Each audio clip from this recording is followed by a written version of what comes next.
16 বছর যাবৎ আমাদের এই হসপিটালের অবস্থা বেহাল দশা। হাতিয়ার মানুষকে একটি ডেলিভারির জন্য পর্যন্ত এই জায়গা থেকে উত্তর দক্ষিণ মাথা থেকে নদী পার হয়ে নোয়াখালী বাইতে যেতে হয়।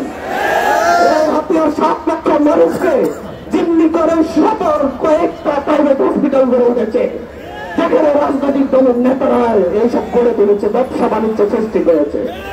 আজ পর্যন্ত হাতিয়া স্বাস্থ্য মুখের উন্নতির জন্য কোনো কাজ করা হয় নাই। তবে আপনাদের জন্য সুখবর নিয়ে এসেছি। সুখবর 100 শয্যা বিশিষ্ট হসপিটালের কাজ এখানে শুরু হবে।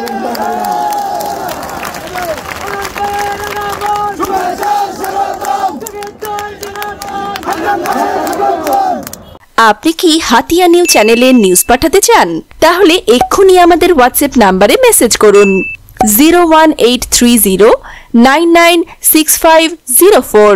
হাতিয়া নিউ, সারা দেশের কথা সব সময়।